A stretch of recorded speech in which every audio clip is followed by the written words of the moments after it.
Hello guys, कैसे हैं आप सब। मैं अभिषेक ठाकुर स्वागत करता हूं आप सबका इको शास्त्र की एक और नई वीडियो में। आज की वीडियो में हम डिस्कस करने वाले हैं production possibility curve part two, जिसमें मैं आपको बताऊंगा कुछ एक्सटेंडेड फॉर्म ऑफ पीपीसी कि पीपीसी में किस तरीके से चेंजेस आता है, पीपीसी कब मूव करता है, कब शिफ्ट करता है, पीपीसी के डिफरेंट पॉइंट्स क्या रिप्रेजेंट करते हैं और डिफरेंट सिचुएशंस के अंदर पीपीसी के ऊपर क्या इंपैक्ट पड़ता है। तो इन सारी चीजों को मैं बताने वाला हूं। So let's start with.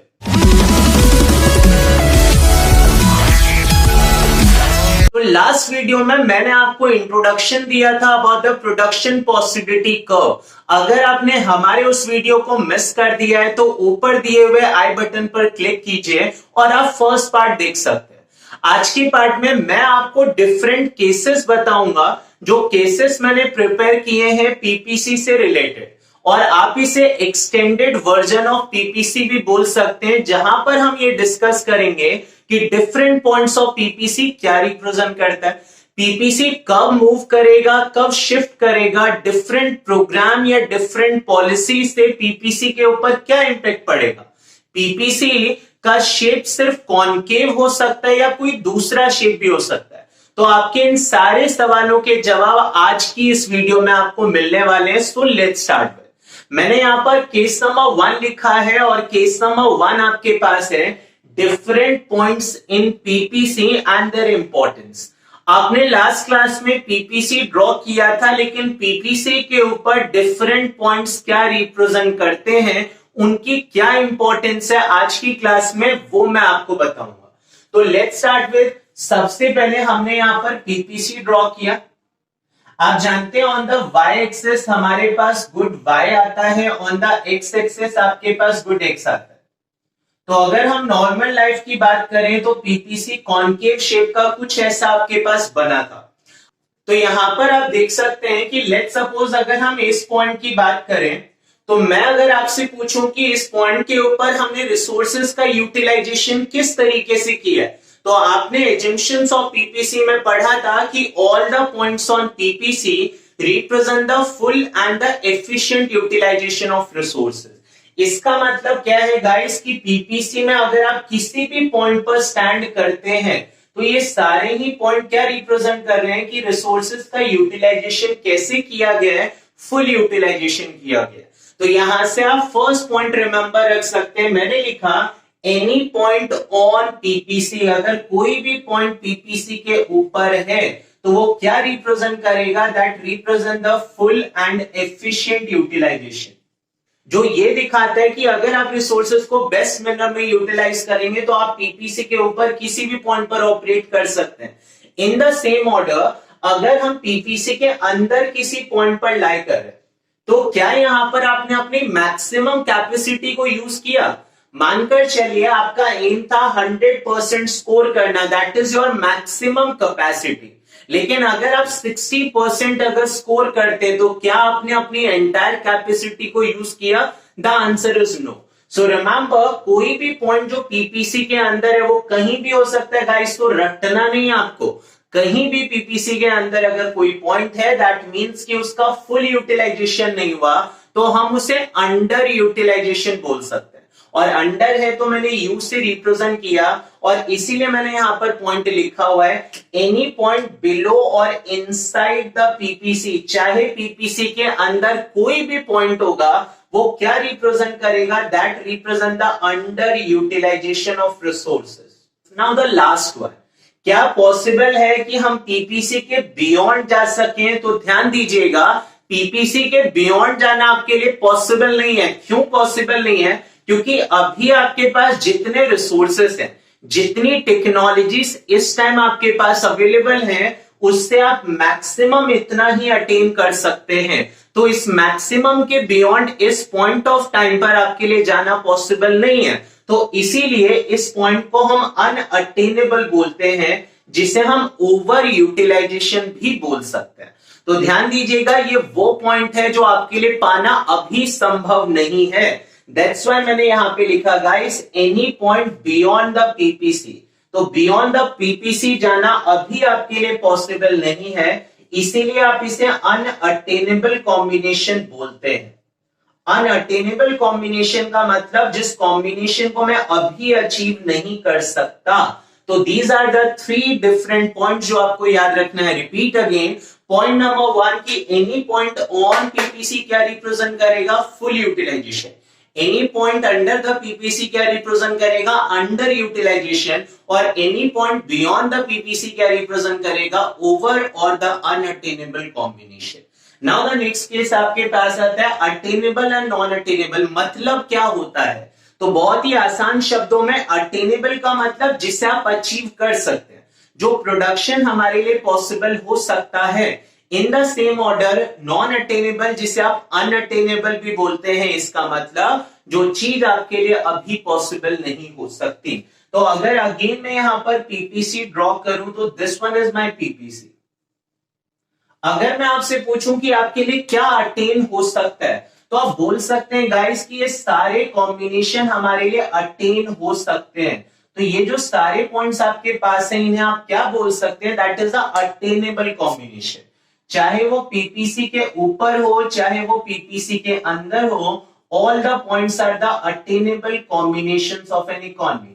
That's why मैंने यहां पर एक पॉइंट लिखा है, ध्यान दीजिएगा। All the points on or below the PPC क्या रिप्रेजेंट करता है? That is the attainable combination.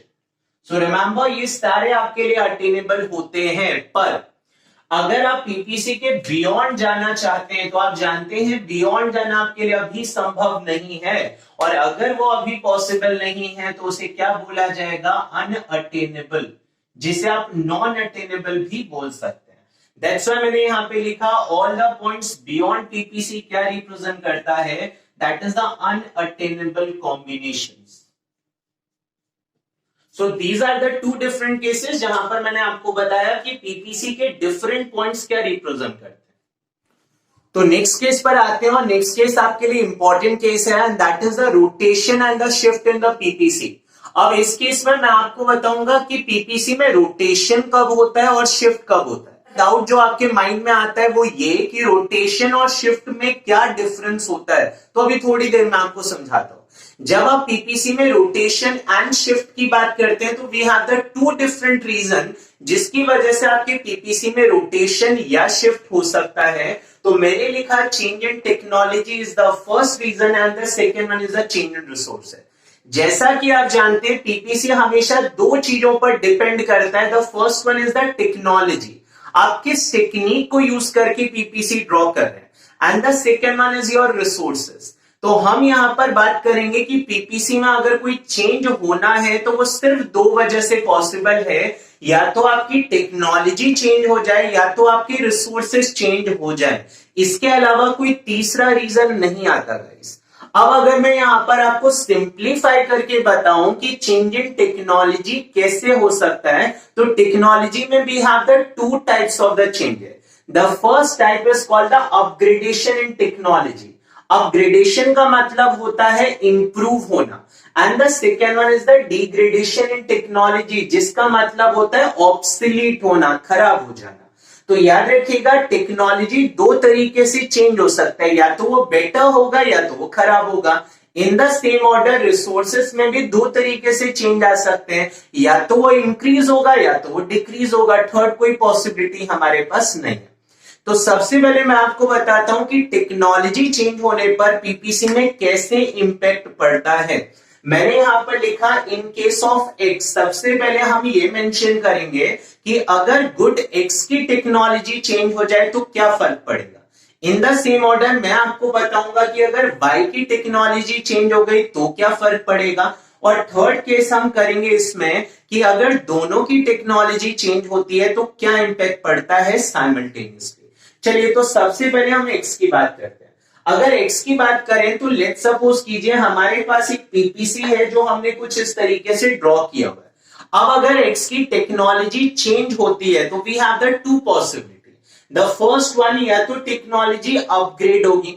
मान लीजिए अगर गुड एक्स की टेक्नोलॉजी अपग्रेड हो गई तो गुड एक्स का प्रोडक्शन क्या होगा? इंक्रीज हो जाएगा। क्या Y के प्रोडक्शन पर कोई फर्क पड़ेगा? तो आप ये सोचिए, क्या Y की टेक्नोलॉजी में अभी कोई चेंज हुआ? तो आंसर है नहीं। अगर Y की टेक्नोलॉजी नहीं बदली तो Y का प्रोडक्शन कांस्टेंट रहेगा। सिर्फ किसका प्रोडक्शन इंक्रीज होगा गाइस? X का। तो ध्यान दीजिएगा, यहां पर Y के प्रोडक्शन में कोई फर्क नहीं पड़ा, पर X का प्रोडक्शन इंक्रीज हो गया।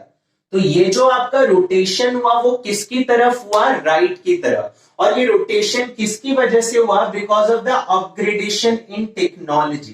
तो जब भी आपकी टेक्नोलॉजी में अपग्रेडेशन होगा तो कहां पर मूव करेगा? राइट की तरफ। And so that is called the rotation. Rotation का मतलब क्या होता है कि from the same point rotate करना। तो ये था गाइस आपका rotation. In the same order, अगर एक्स की टेक्नोलॉजी डिग्रेड हो जाती है तो एक्स का प्रोडक्शन क्या होगा? डिक्रीज। सिर्फ एक्स का, क्योंकि वाई पर तो कोई फर्क ही नहीं पड़ा। तो हमने यहां पर वाई को तो कांस्टेंट रखा, पर एक्स का प्रोडक्शन क्या हो गया? डिक्रीज हो गया।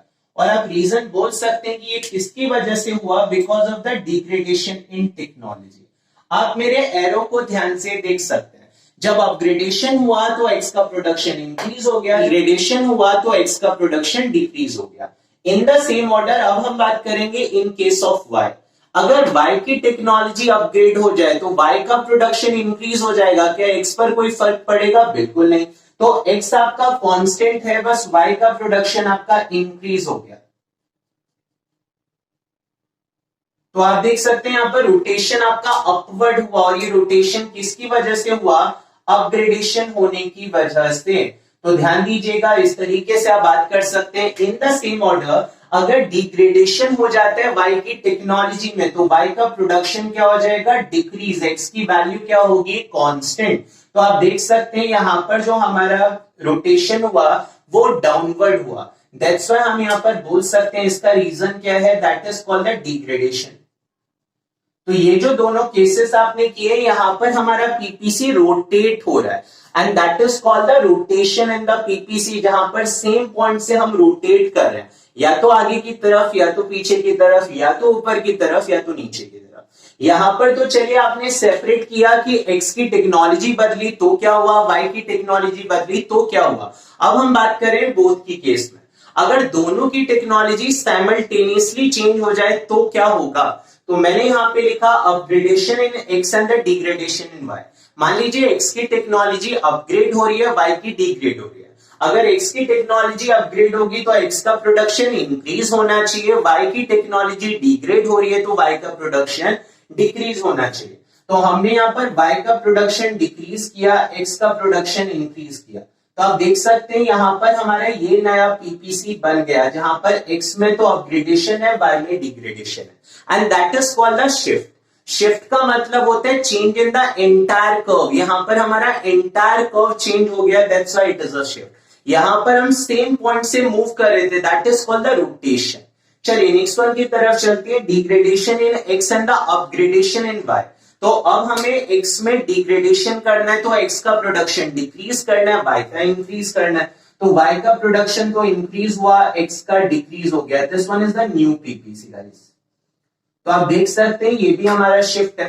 द नेक्स्ट वन हमने लिखा चेंज इन सेम डायरेक्शन। दोनों सेम डायरेक्शन में चेंज हो रहे हैं, अभी ऑपोजिट डायरेक्शन चल रहा था। सेम डायरेक्शन का मतलब अगर दोनों अपग्रेड हो गए तो क्या होगा? दोनों अपग्रेड होंगे तो दोनों का प्रोडक्शन इंक्रीज हो जाएगा, तो आपका पीपीसी कहां पर शिफ्ट हो जाएगा? Right word. रीजन आप लिख सकते हैं किसकी वजह से हुआ? Because of the upgradation. In the same order, अगर दोनों की टेक्नोलॉजी डिग्रेड हो जाए तो दोनों का प्रोडक्शन डिक्रीज हो जाएगा। तो यहां पर आप देख सकते हैं दोनों का प्रोडक्शन डिक्रीज हो गया, and that is called the degradation. तो ये मैंने आपको बताया टेक्नोलॉजी के केस में। अब हम बात करते हैं यहां पर चेंज इन रिसोर्सेज। अगर रिसोर्सेज बदले तो क्या हो सकता है? We have the two possibility, या तो इंक्रीज होगा या तो डिक्रीज होगा। अगर रिसोर्सेज इंक्रीज होते हैं तो हम प्रोडक्शन ज्यादा कर सकते हैं, तो ये कर्व आपका कहां पर शिफ्ट हो जाएगा? राइट की तरफ। इन द सेम ऑर्डर, अगर आपके रिसोर्सेज डिक्रीज हो गए तो आपका प्रोडक्शन भी डिक्रीज हो जाएगा। तो इस तरीके से हमने दोनों का प्रोडक्शन कम कर दिया। तो मैं यहां पर रीजन लिख सकता हूं कि राइट की तरफ क्यों शिफ्ट हुआ था? Because of the increase in resources. Left की तरफ क्यों शिफ्ट हुआ था? Because of the decrease in resources and that is called the rotation and the shift in the PPC. तो केस नंबर 4 की तरफ चलता हूं। तो केस नंबर 4 एक इंपॉर्टेंट केस है आपके पास, जो जहां पर मैंने हेडिंग लिखा effect of the different policies program and the situation on the PPC. अब हम बात ये करेंगे गाइस कि डिफरेंट पॉलिसीज का, डिफरेंट प्रोग्राम्स का या डिफरेंट सिचुएशन का हमारी पीपीसी पर क्या प्रभाव पड़ सकता है। तो इसका क्या इफेक्ट पड़ेगा वो मैं आपको बताने के लिए जा रहा हूं। तो मैंने 3 डिफरेंट कॉलम्स बनाए। फर्स्ट कॉलम जहां पर मैंने सिचुएशन लिखा हुआ है जो क्वेश्चन पेपर में आपको दिया जाएगा। सेकंड कॉलम है कि उसका इफेक्ट क्या पड़ेगा पीपीसी के ऊपर। क्या पीपीसी राइटवर्ड शिफ्ट होगा, लेफ्टवर्ड शिफ्ट होगा या no change in the PPC, that is the effect. और थर्ड में मैंने रीजन पहले से लिख दिया है पर आपको रटना नहीं है। मैं आपको समझाऊंगा कि किस तरीके से रीजन हमने क्रिएट किया है और उस रीजन की वजह से क्या इफेक्ट हमारी पीपीसी पर पड़ा है। तो सबसे पहला फर्स्ट पॉइंट है अनएम्प्लॉयमेंट इन द इकोनॉमी। देखिए क्वेश्चन को समझने के लिए आपको पहले ये समझना है कि रिसोर्सेज का यूटिलाइजेशन कैसा हुआ है। अगर क्वेश्चन पेपर आपका साइलेंट है तो हम हमेशा ये मान लेते हैं कि रिसोर्सेज का यूटिलाइजेशन फुल एंड एफिशिएंट हुआ है। पर अगर क्वेश्चन पेपर आपसे कुछ और कहता है तो फिर हमें उसकी बात सुननी है। जैसे कि यहां पर इन्होंने बोला अनएम्प्लॉयमेंट इन द इकोनॉमी। पहले आप समझिए अनएम्प्लॉयमेंट का मतलब क्या होता है। जब हमारे वर्कफोर्स के पास जॉब अवेलेबल नहीं होती, that is called the unemployment. तो ध्यान दीजिए रिसोर्सेज तो है, लेबर तो है, पर लेबर के पास काम नहीं है। तो हम लेबर का यूटिलाइजेशन कैसा करें guys? Under utilization. So remember unemployment जिसका मतलब हो गया under utilization of resources. Government ने क्या किया? तो government starts the employment generation scheme.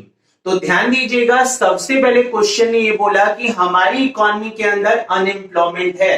अगर मैं आपको डायग्राम से समझाऊं तो अनएम्प्लॉयमेंट का मतलब होता है अंडर यूटिलाइजेशन, मतलब हम यहां पर कहीं पर हैं पीपीसी के अंदर। अब गवर्नमेंट ने क्या किया? तो गवर्नमेंट ने एम्प्लॉयमेंट जनरेशन स्कीम स्टार्ट किया। उसकी वजह से क्या होगा? उसकी वजह से अब लोगों को जॉब मिलनी शुरू हो जाएगी और जैसे जैसे जॉब मिलेगा तो हम किसकी तरह मूव करेंगे? टुवर्ड्स द पीपीसी, क्योंकि अंडर यूटिलाइजेशन से हम फुल यूटिलाइजेशन की तरह मूव करेंगे। जिन लोगों के पास अभी तक काम नहीं था उन लोगों को काम मिलना शुरू हो जाएगा। तो आप देख सकते हैं यहां पर पीपीसी के ऊपर कोई फर्क नहीं पड़ा। तो मैंने यहां पर रीजन में क्या लिखा है? इंक्रीज इन द एम्प्लॉयमेंट, क्योंकि गवर्नमेंट अब जॉब्स दे रही है। तो इसकी वजह से क्या होगा? Better utilization of resources. Better का मतलब क्या होगा? अब हम अंडर यूटिलाइजेशन से फुल यूटिलाइजेशन की तरह मूव हो रहे हैं, यानी कि हम अपना यूटिलाइजेशन बेटर मैनर में कर रहे हैं। So the no change in the PPC. ध्यान दीजिएगा पीपीसी पर कोई फर्क नहीं पड़ा, यानी कि इस चीज को आप एक और नाम से बुला सकते हैं, that is the movement towards PPC. यानी पीपीसी की तरफ हम मूव कर रहे हैं, that is called the movement towards PPC. So remember guys आप दोनों आंसर लिख सकते हैं। The first one is no change in the PPC, या आप ये भी बोल सकते हैं मूवमेंट टुवर्ड्स द पीपीसी। चलिए सेकेंड वन हमारे पास है, that is the recession in the rest of the world. आप चीजों को सिंप्लीफाई कीजिए। रिसेशन का मतलब क्या होता है? रिसेशन का मतलब होता है जब किसी इकोनॉमी के अंदर अनएम्प्लॉयमेंट हद से ज्यादा बढ़ जाता है और उसकी जीडीपी यानी उस कंट्री की इनकम फॉल हो जाती है, that situation is called the recession. Question ने बोला recession in the rest of the world, हमारी इंडिया में नहीं है बाकी देशों में है। And it affects our export, जिसकी वजह से हमारे एक्सपोर्ट अफेक्ट हो गए। तो आप सोचिए अगर फॉरेन कंट्री के लोगों के पास जॉब्स नहीं है, फॉरेन कंट्री के पास इनकम नहीं है, तो हमारे एक्सपोर्ट्स क्या हो जाएंगे? डिक्रीज हो जाएंगे। तो मैंने यहां पे लिखा गाइस कि हमारा एक्सपोर्ट डिक्रीज हो गया। अब मान लीजिए इंडिया के बहुत सारे प्रोड्यूसर्स थे जो फॉरेन कंट्री के लिए गुड्स बना रहे थे, यानी कि उनका हम इंडिया में प्रोडक्शन करते थे और फॉरेन कंट्री में सेल करते थे। पर जैसे ही हमारा एक्सपोर्ट फॉल हो गया तो हमारा डोमेस्टिक प्रोडक्शन अब क्या हो जाएगा? फॉल हो जाएगा। मैं जो चीजें फॉरेनर्स के लिए बना रहा था अब नहीं बनाऊंगा। दैट मीन्स क्या हो गया? मेरे पास रिसोर्सेज तो हैं लेकिन अब मैं उन्हें यूज नहीं करूंगा। क्यों? क्योंकि मार्केट में मेरे गुड्स की डिमांड नहीं है। एंड दैट्स व्हाई हम बोल सकते हैं कि हमारे रिसोर्सेज का यूटिलाइजेशन कैसा होगा? Under utilization. तो मैं आपको डायग्राम से समझाता हूं। ध्यान से समझिए, यहां पर अगर हम छोटा सा पीपीसी बनाएं तो पहले हमारा फुल यूटिलाइजेशन हुआ करता था, क्योंकि क्वेश्चन ने कुछ नहीं बोला, पर जैसे ही हमारी कंट्री के अंदर एक्सपोर्ट फॉल हो गया वैसे ही हमारा प्रोडक्शन ऑफ फॉल हो जाएगा और हम कहां पे मूव करेंगे, अंडर द पीपीसी। ध्यान दीजिएगा, लास्ट टाइम आपने मूवमेंट कहां पर किया था, टुवर्ड्स द पीपीसी, इस बार कहां पर मूव करेंगे, under the PPC. Now the third one guys, third one है मेक इन इंडिया। आपने बहुत बार ये प्रोग्राम सुना होगा, make in India. Make in India का मतलब क्या है, जहां पर हम फॉरेन कंपनीज को बोलते हैं कि इंडिया में आइए और बिजनेस कीजिए। तो इंडिया में आकर आप बिजनेस करेंगे, that is called the make in India. जो पहले मेक इन चाइना या मेक इन यूएस हुआ करता था, अब वो मेक इन इंडिया होगा। तो मेक इन इंडिया का मतलब हम फॉरेनर्स को अट्रैक्ट कर रहे हैं, और जब फॉरेनर्स हमारी कंट्री में आएंगे तो वो कैपिटल लेकर आएंगे। कैपिटल का मतलब पैसा लेकर आएंगे। कैपिटल हमारे एक रिसोर्सेस है, तो जैसा कि आप जानते हैं वो कैपिटल आएंगे तो हमारी कंट्री में रिसोर्सेस इंक्रीज हो जाएंगे। और आप सब अच्छे तरीके से समझ चुके हैं लास्ट केस के अंदर कि जब रिसोर्सेस इंक्रीज होता है तो पीपीसी कहां पर शिफ्ट करता है गाइस, राइट टुवर्ड शिफ्ट। तो ध्यान दीजिए, मैंने रीजन लिखा है, increase in the foreign capital, increase in the resources, तो कहां पर शिफ्ट होना चाहिए, right toward shift in the PPC. जो आपने फर्स्ट टू सिचुएशन किया उसमें पीपीसी में कोई फर्क नहीं पड़ा, बट फर्स्ट टाइम पड़ रहा है, राइट टुवर्ड शिफ्ट होगा। Now the next one and that is a promotion of the FDI, foreign direct investment. Again the same concept, जब आपने मेक इन इंडिया का प्रमोशन किया तो आपकी कंट्री में एफडीआई आया, फॉरेन कंट्री से कैपिटल आया, तो रिसोर्सेस इंक्रीज हो गए। Same answer, that is a rightward shift in the PPC. Now the next one, clean India mission. Clean India mission, स्वच्छ भारत अभियान। इसका मकसद क्या था कि हम अपने आसपास साफ सफाई रखें। आपने कहा साफ सफाई का पीपीसी से क्या लेना देना। जब आप साफ सफाई रखेंगे तो हमारी कंट्री में डिसीज कम हो जाएंगे, बीमारियां कम होंगी, तो लोग हेल्दी ज्यादा हो जाएंगे, और एक हेल्दी पर्सन ज्यादा प्रोडक्टिव होता है as compare to the unhealthy person. That means कि हमारी प्रोडक्टिविटी अब इंप्रूव हो जाएगी। अब हमारे सेम रिसोर्सेज ज्यादा प्रोडक्शन कर सकते हैं, और ज्यादा प्रोडक्शन कर सकते हैं तो पीपीसी कहां पर शिफ्ट होगा guys, rightward shift in the PPC. मैंने लिखा हुआ है decrease in the disease, increase in the healthy workforce, so increase in the productivity. So again the answer is the rightward shift in the PPC. आपको रट्टा नहीं मारना, आपको बस ये ध्यान रखना है कि दिस टाइम हमारे पास रिसोर्सेज तो कांस्टेंट थे, बट अब उनकी एफिशिएंसी इंप्रूव हो गई, उनकी प्रोडक्टिविटी इंप्रूव हो गई, तो पीपीसी हमारा राइटवर्ड शिफ्ट होगा। Now the next one, next one है आपके पास स्किल इंडिया मिशन, जिसे हम कौशल विकास योजना बोलते हैं। तो याद रखिएगा, जहां पर आपकी एफिशिएंसी को इंप्रूव किया जाएगा, आपको कोई बेटर स्किल सिखाई जाएंगे, और जब आपके पास स्किल होगा तो आप एफिशिएंट हो जाएंगे जैसे आप पहले थे। मान लीजिए आप डेटा एंट्री सीख लेते हैं या कंप्यूटर मास्टर सीख लेते हैं, तो इसकी वजह से फायदा क्या होगा कि आपकी एफिशिएंसी इंप्रूव हो जाएगी, आपकी प्रोडक्टिविटी इंप्रूव होगी। तो अगेन आपका पीपीसी कहां पे शिफ्ट होगा, rightward shift in the PPC. तो नेक्स्ट वन हमारे पास आता है डिजिटल इंडिया। और डिजिटल इंडिया आपने देखा कि नोटबंदी के बाद मोस्ट ऑफ द लोग अब डिजिटलाइजेशन की तरफ मूव कर गए, जहां पर अब हम ऑनलाइन पेमेंट्स कर रहे हैं। अब हम ऑनलाइन पेमेंट्स के थ्रू अपना टाइम बहुत सारा बचा रहे हैं। सो डिजिटल इंडिया जिसने हमारी टेक्नोलॉजी को अपग्रेड कर दिया, और टेक्नोलॉजी अपग्रेडेशन अभी थोड़ी देर पहले आपने पढ़ा था कि हमारी कंट्री का प्रोडक्टिविटी लेवल इंप्रूव हो जाता है। तो इसकी वजह से हमारा पीपीसी कहां पर शिफ्ट होना चाहिए, rightward shift in the PPC. Now the next one and that is the startup India और द सेटअप इंडिया। पहले हमने किया मेक इन इंडिया, फॉरेनर्स को बुलाया इंडिया के अंदर। अब क्या करें जी, स्टार्टअप इंडिया, सेटअप इंडिया। हम इंडियंस को बोल रहे हैं कि इंडिया में बिजनेस स्टार्ट कीजिए।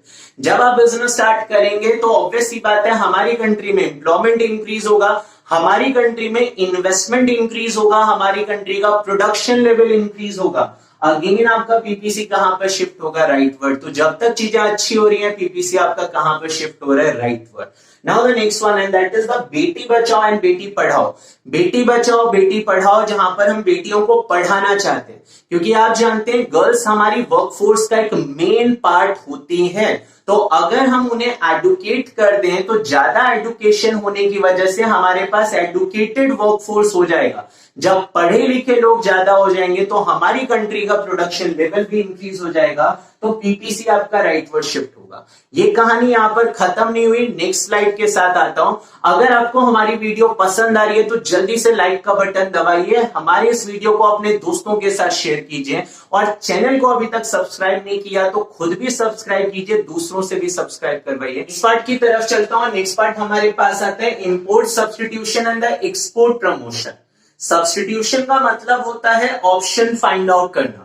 तो जो चीजें इनिशियली हम फॉरेन कंट्री से खरीद रहे थे, अब उन्हें खरीदना छोड़कर हम अपने गुड्स का खुद यूज करना चाहते हैं और एक्सपोर्ट को प्रमोट करना चाहते हैं। जैसे अभी हमारे प्रधानमंत्री जी ने चाइनीज गुड्स को बैन करने के लिए बोला और लोगों से अपील की कि आप कम से कम चाइनीज प्रोडक्ट्स का कंजम्पशन कीजिए, and that policy is called the import substitution and the export promotion. अब इसकी वजह से होगा क्या, हमारे डोमेस्टिक गुड्स की डिमांड बढ़ जाएगी, और जब डोमेस्टिक गुड्स की डिमांड बढ़ेगी तो उसका प्रोडक्शन क्या हो जाएगा, इंक्रीज। अब हमारी कंट्री ज्यादा प्रोड्यूस कर सकती है, तो हमारा पीपीसी कहां पर शिफ्ट होगा, rightward shift in the PPC. In the same order आपके पास नेक्स्ट वन आता है नेचुरल कैलेमिटी। इस टाइम में हम कोविड-19 में जी रहे हैं, तो वैसे ही प्रॉब्लम बहुत सारी है, और इसी टाइम पर बहुत सारे और नेचुरल कैलेमिटीज भी नेशंस के अंदर है। तो अर्थक्वेक की सिचुएशन आ गई, साइक्लोन आ गया कंट्री में, या फ्लड की सिचुएशन आ गई। इनमें से अगर कोई भी प्रॉब्लम है तो हमारे रिसोर्सेज डिक्रीज हो जाएंगे, बहुत सारा नुकसान हो जाता है हमारे पास पैसों की कमी हो जाती है, हमारे पास लेबर फोर्स की डेथ हो जाती है। तो यहां पर कहां पर शिफ्ट होना चाहिए, leftward shift in the PPC. In the same order next one है वॉर एंड द टेररिज्म। तो जानते हैं आप, जैसे कि हमारी लड़ाई पाकिस्तान से होने की कई बार उम्मीदें बन जाती हैं, तो वॉर की सिचुएशन क्रिएट हो रही है, या टेररिज्म। अब ये क्या करते हैं, ये हमारे रिसोर्सेज को धीरे धीरे कम करते जा रहे हैं, बहुत सारे लोगों की डेथ हो जाती है इन दौरान, तो हमारे रिसोर्सेज फिर से डिक्रीज हो गए, तो कहां पर शिफ्ट होगा, leftward shift in the PPC. The next one is the outflow of foreign capital। जो फॉरेन कैपिटल आया था अब वो निकल रहा है हमारी कंट्री से। अगर आउटफ्लो की सिचुएशन आ गई तो हमारे पास फॉरेन कैपिटल कम हो जाएगा, यानी रिसोर्सेज डिक्रीज हो जाएंगे, तो पीपीसी कहां पे शिफ्ट होगा guys, leftward. In the next order India's resources migrated to abroad. बहुत सारे इंडियन डॉक्टर्स हैं जो इंडिया में पढ़ते हैं लेकिन अपनी सर्विस देने के लिए फॉरेन कंट्री में चले जाते हैं। इस सिचुएशन को हम ब्रेन ड्रेन बोलते हैं, जहां पर इंडिया का एक पढ़ा लिखा क्राउड दूसरी कंट्रीज में चला जाता है। तो बहुत सारे नुकसान हमारे पास है, हमारे लेबर फोर्स की शॉर्टेज हो जाती है कंट्री के अंदर, जो एडुकेटेड लेबर फोर्स है। तो पीपीसी कहां पर शिफ्ट होगा guys, again the leftward shift in the PPC. The next one, resources migrated from one use to other. अगर आपने रिसोर्सेज को एक यूज से दूसरे यूज में माइग्रेट किया तो पीपीसी पर कोई फर्क नहीं पड़ेगा, क्योंकि याद कीजिए जब आप पीपीसी ड्रॉ करते थे तो हमने क्या किया, वाई के रिसोर्सेज को शिफ्ट किया एक्स के प्रोडक्शन में, तो पीपीसी पर कोई फर्क नहीं पड़ेगा। तो मैंने लिखा नो चेंज इन पीपीसी, तो ध्यान दीजिएगा इस पर हमारी पीपीसी पर कोई प्रभाव नहीं पड़ेगा। Now the last one, and the last one है डीमोनेटाइजेशन, नोटबंदी। तो बहुत पहले नोटबंदी हुई हमारी कंट्री के अंदर। अब नोटबंदी होने की वजह से क्या हुआ, अगर आपसे कोई ये पूछे कि इसका इंपैक्ट क्या पड़ेगा, तो as a student of economics हम किसी भी चीज के आंसर दो टर्म्स में देते हैं, one is the short term, second one is the long term. मान लीजिए आपका रिजल्ट अगर बहुत खराब आया तो आपके पेरेंट्स ने चप्पलों से आपकी धुलाई की, तो उसकी वजह से अगर मैं आपसे पूछूं कैसा महसूस हो रहा है, तो आप कहेंगे कि इस टाइम मुझे पेरेंट्स पर बहुत गुस्सा आ रहा है, लेकिन उस गुस्से की वजह से अब आपने पढ़ने की आदत डाली और आप एक टॉपर बन गए क्लास के। दैट मीन्स कि शॉर्ट टर्म इफेक्ट में तो आपको पेरेंट्स पर गुस्सा आया था गाइस, लेकिन लॉन्ग टर्म इफेक्ट में क्या होगा, लॉन्ग टर्म इफेक्ट में आप अपने पेरेंट्स को थैंक्स करते हैं उस सिचुएशन के लिए। And that is the same situation with the demonetization. मैंने यहां पर दो डिफरेंट पार्ट्स में लिखा, one is the short term and the second one is the long term. Short term में क्या हुआ, बहुत सारी भीड़ हो गई थी बैंकों के बाहर, लोगों के पास पैसा नहीं था, अनएम्प्लॉयमेंट हद से ज्यादा इंक्रीज हो गया था उस टाइम पर, तो that is a decrease in the cash availability. तो शॉर्ट टर्म की अगर हम बात करें तो यहां पर हमारे रिसोर्सेज का अंडर यूटिलाइजेशन भी हुआ था। तो अंडर यूटिलाइजेशन का मतलब क्या था, लेबर हमारे पास था लेकिन उन्हें जॉब्स नहीं मिल पा रही थी, कैश आपके पास था पर आप उस कैश को यूटिलाइज नहीं कर पा रहे थे, that is the under utilization. Long term effect की बात करेंगे कि लॉन्ग टर्म क्या सोचकर डिमोनेटाइजेशन किया गया था, तो डिमोनेटाइजेशन का फर्स्ट पर्पस था कैशलेस इकोनॉमी। हम अपनी इकोनॉमी को कैशलेस बनाना चाहते थे, जहां पर कैश की ट्रांजेक्शन डे बाय डे हम कम कर सकें। तो इसकी वजह से क्या होगा, upgradation in the technology, Indian economy अपने आप को अपग्रेड करना चाहती है। हमने ये सोचा कि टेररिज्म इसकी वजह से रुक जाएगा, तो इससे हमें ये फायदा होगा, दैट मींस कि पीपीसी लॉन्ग रन में कहां पर शिफ्ट हो जाएगा गाइस, राइटवर्ड शिफ्ट। इस तरीके के बहुत सारे क्वेश्चन आपसे एग्जामिनर पूछ सकते हैं। एक और पॉइंट मेंशन करता हूं, लाइक द जीएसटी। जीएसटी जिसने बहुत सारे इनडायरेक्ट टैक्सेस को मर्ज कर दिया और इंडिया का टैक्सेशन सिस्टम जो है वो काफी ज्यादा इजी कर दिया। अगर आपसे कोई पूछे what is the impact of the GST on the PPC of a country, तो आप बोल सकते हैं जीएसटी की वजह से टैक्सेशन सिस्टम इंडिया का सिंप्लीफाइड हो गया। इसकी वजह से फॉरेनर्स के लिए इंडिया में बिजनेस करना बहुत आसान हो गया and it will attract the foreign direct investment. Foreign direct investment attract हुआ तो रिसोर्सेस इंक्रीज हो गए, पीपीसी कहां पर शिफ्ट हो जाएगा, राइटवर्ड। आता हूं सेकंड लास्ट केस की तरफ, and that is the case number 5, solution of central problem using the PPC. क्या हम पीपीसी को यूज करके सेंट्रल प्रॉब्लम की सिचुएशन को सॉल्व कर सकते हैं, तो बिल्कुल हम कर सकते हैं। तो मैंने यहाँ पर वो तीनों सेंट्रल प्रॉब्लम्स की बात की जो आप पहले की क्लासेस में कर चुके हैं guys. The first one is the what to produce, जहां पर आप ये डिसाइड करते थे कि हम किस टाइप के गुड्स का प्रोडक्शन करें और कितनी क्वांटिटी में करें। तो जैसे कि मैंने आपको एक कॉम्बिनेशन दिया था, consumer goods and capital goods. आप जानते हैं कि हमें अपनी सोसाइटी की रिक्वायरमेंट को पूरा करना चाहिए, और इसके लिए हम सिंपल वर्ड्स में बात करें कि लेट्स सपोज अगर हमारी इकोनॉमी इस पॉइंट पर सिचुएटेड है जहां पर हम इतने कंज्यूमर गुड्स का प्रोडक्शन कर रहे हैं और इतने अमाउंट ऑफ कैपिटल गुड्स का प्रोडक्शन कर रहे हैं, दैट मीन्स कि हमें चाहिए कि हम रिसोर्सेज का फुल एंड एफिशिएंट यूटिलाइजेशन करें, और वो कब संभव है कि जब आप पीपीसी के ऊपर प्रोडक्शन करेंगे। तो हम इस पॉइंट पर सिचुएटेड हैं जहां पर this amount of consumer goods का प्रोडक्शन हो रहा है और this amount of capital goods. अगर आप चाहते हैं कि कंज्यूमर के लिए हमें प्रोडक्शन ज्यादा करना चाहिए, तो आपको इसके लिए क्या करना पड़ेगा गाइस, कैपिटल गुड्स के प्रोडक्शन को कम करना पड़ेगा। दैट मीन्स कि एक का प्रोडक्शन इंक्रीज करने के लिए आपको दूसरे के प्रोडक्शन को क्या करना पड़ेगा, decrease, and that is called the what to produce. एक सोसाइटी को हमेशा ऑन पीपीसी प्रोडक्शन करना चाहिए और इन चीजों का ख्याल रखना चाहिए कि अगर वो एक का प्रोडक्शन इंक्रीज करना चाहते हैं तो उसे दूसरे के प्रोडक्शन को डिक्रीज करना पड़ेगा। Now the next one, and that is the how to produce, जहां पर आपने ये डिसाइड किया था कि किस टेक्नोलॉजी को यूज करना चाहिए, लेबर इंटेंसिव और कैपिटल इंटेंसिव।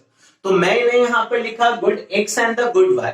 अब आपकी इकोनॉमी के लिए कौन सी टेक्नोलॉजी एप्रोप्रिएट है, यानी कौन सा उपयुक्त है आपके लिए।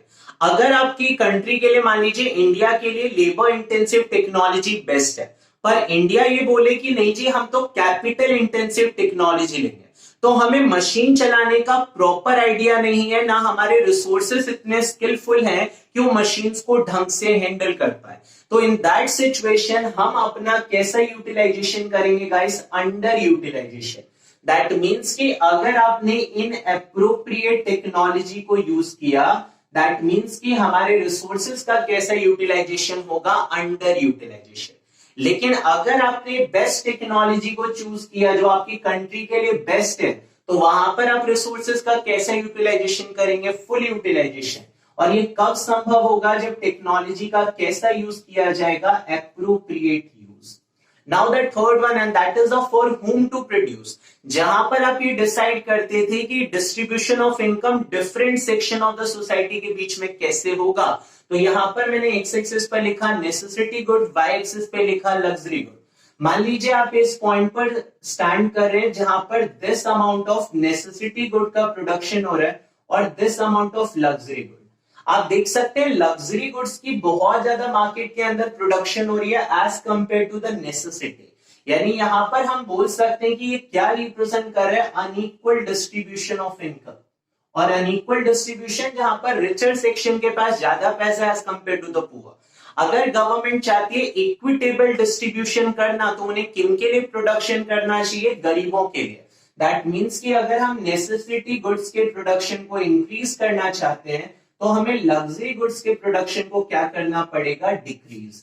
एंड दैट इज कॉल्ड कि अगर हम इक्विटेबल डिस्ट्रीब्यूशन चाहते हैं, तो इक्विटेबल डिस्ट्रीब्यूशन करने के लिए आपको क्या करना पड़ेगा गाइस? आपको नेसेसिटी के प्रोडक्शन को राइज करना पड़ेगा, लग्जरी को कम करना पड़ेगा। चलिए, तो आपके इंतजार की घड़ियां खत्म करते हैं, आते हैं लास्ट पार्ट की तरफ। And the case number 6, different shapes of PPC. क्या पीपीसी सिर्फ कॉनकेव शेप का होता है? तो आंसर है ऐसा बिल्कुल नहीं है। पीपीसी तीनों शेप का हो सकता है, वो कॉनकेव भी हो सकता है, कॉन्वेक्स भी हो सकता है और स्ट्रेट लाइन भी हो सकता है। तो कॉनकेव किस वजह से होता है? आपने पहले पढ़ा हुआ है कि जब हमारा मार्जिनल अपॉर्चुनिटी कॉस्ट या marginal rate of transformation increase होता जाता है, तो पीपीसी का शेप क्या होता है? कॉनकेव। और ये क्यों होता था? तो हमने एक एजम्पशन किया था that all resources are not equally efficient in the production of all good. आप हर चीज में इक्वली एफिशिएंट नहीं हो सकते, और इसीलिए हर बार आपका मार्जिनल अपॉर्चुनिटी कॉस्ट इंक्रीज होता जाएगा। नाउ द नेक्स्ट वन, इसका रिवर्स कर दीजिए, तो पीपीसी का शेप क्या हो सकता है गाइस? कॉन्वेक्स। और कॉन्वेक्स क्यों होगा? तो रीजन भी आप रिवर्स कर दीजिए। हमारा मार्जिनल अपॉर्चुनिटी कॉस्ट यानी कि एमआरटी अगर डिक्रीज होने लग जाए, तो इन दैट सिचुएशन हमारा पीपीसी कॉन्वेक्स होगा।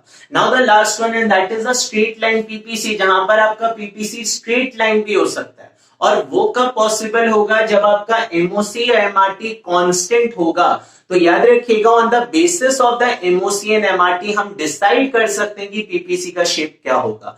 अगर हमारा एमओसी इंक्रीज हुआ तो पीपीसी कॉनकेव होगा, डिक्रीज हुआ तो कॉन्वेक्स होगा, कांस्टेंट हुआ तो स्ट्रेट लाइन होगा। कॉनकेव क्यों होता है? Because all resources are not equally efficient. और स्ट्रेट लाइन क्यों होता है? क्योंकि all resources are equally efficient in the production of all. तो यहां पर मैंने आपको सारे केसेस बताए, और इसके बाद पीपीसी से कुछ भी आपके पास नहीं बच गया। मैंने आपको A to Z सब कुछ बताने की पूरी कोशिश की है। At the end of the video मैं कुछ क्वेश्चंस आपको सॉल्व करने के लिए दे रहा हूं, आप इन्हें सॉल्व कीजिए। आपको कोई भी डाउट आता है, आप कॉमेंट बॉक्स में अपने डाउट पूछ सकते हैं। तो यहां पर आज का वीडियो खत्म करते हैं। अगर आपको वीडियो पसंद आए तो लाइक कीजिए, शेयर कीजिए अपने दोस्तों के साथ। हमारे चैनल को सब्सक्राइब करना मत भूलिए। बने रहिए हमारे साथ। धन्यवाद।